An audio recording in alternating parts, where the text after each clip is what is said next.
Now this is where things start to get more exciting, and secretly the reason I really wanted to make this video. What are the best exercises for each individual muscle group? Now before the haters come out, get off your high horse before I knock you off it, and let's talk about some truth from a coach's standpoint. I believe that almost every single exercise has a place for somebody at some point in that individual's program. And that is the reality. Each individual needs to work on different areas at different points in time. And so you can't just say this exercise is the best exercise for this body part and that's it. That's totally universal across the board. However, the point of this video is to give general advice on what's going to work best to build the most muscle and get the most results for the majority of people. Not every single person, but the majority of you. I'm going to choose one exercise for each muscle group, so the chest,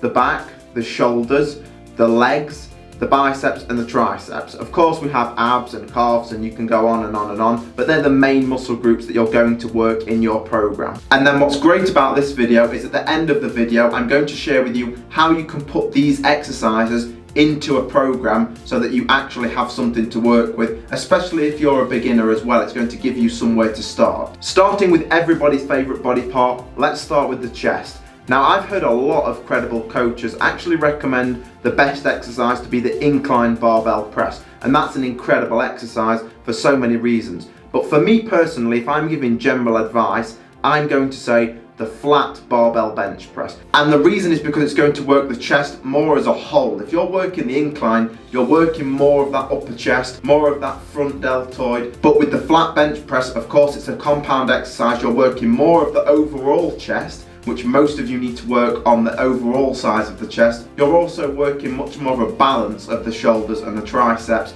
rather than more targeted areas. So I would recommend the flat bench press. Next up, we're going to talk about the back. What's the best exercise for the back?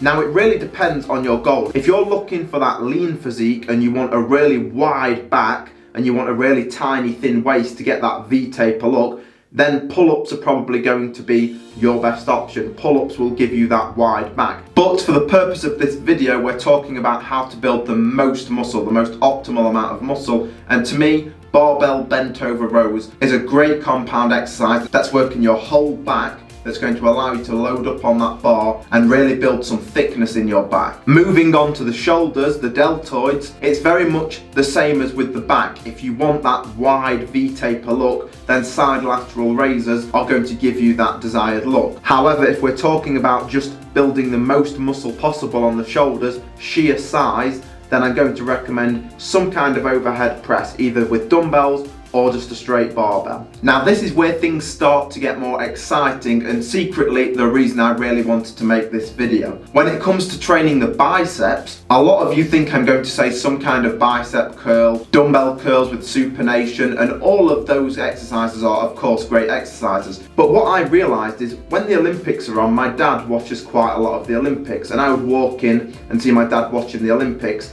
and I would see the gymnasts and they've got massive biceps. I mean, the biceps on these guys are incredible. And I always used to think, why do these guys have such big biceps? All of them, universally, every single one of them has massive biceps. And what I've realized is it's because they do chin-ups. Chin-ups, which we think is a back exercise, which of course it does work the back, is actually, in my opinion, the best way to build your biceps. Doing chin-ups to build your biceps, really squeezing the biceps, focusing on the biceps, is actually a way to sort of create a compound movement for the biceps, which typically we just do isolation exercises for. The triceps are also very interesting as well, because a lot of people are focusing on building the biceps, but what people don't realize is the triceps muscle is 2/3 of your total arm size. So they're double the size of the biceps, and so if you want to build bigger arms, focusing the most on the tricep is what's going to help you build the most muscle. Now if you're looking to build that outer head of the tricep, the part that most people can see,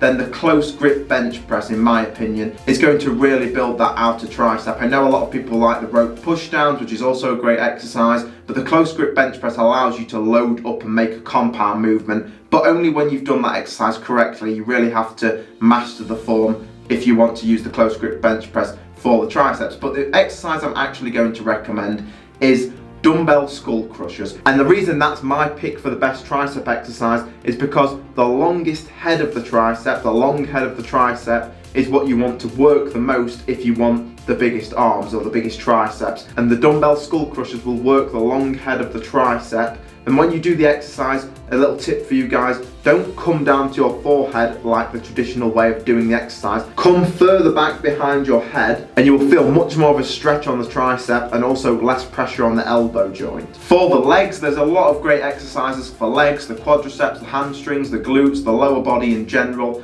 But for me, the barbell squat is always going to be the best way to build those muscles. It's an exercise that requires a lot of skill to master, and building that lower body is something you should never neglect because your body will only let you go so far out of proportion. And so you need to build the lower body to actually help you build your upper body. As I promised you guys earlier, I'm going to teach you how to kind of put this into a program using all of these exercises. So the way I would do this is, of course, I listed one exercise for each body part. So you choose the one exercise for each body part, you put them into a program, do 3 to 4 sets per week, 3 days per week. So Monday, Wednesday, Friday, you'll do a full body workout, 3 workouts per week, 3 to 4 sets for each exercise, and you're going to see a lot of really good results with that. And I'm going to tell you exactly why I would do it in this way. The reason I typically program full body workouts, which is against the grain, most people do split routines, is a whole topic for a separate video. And split routines definitely have a place, but the reason we do that is because protein synthesis only lasts 24 to 48 hours.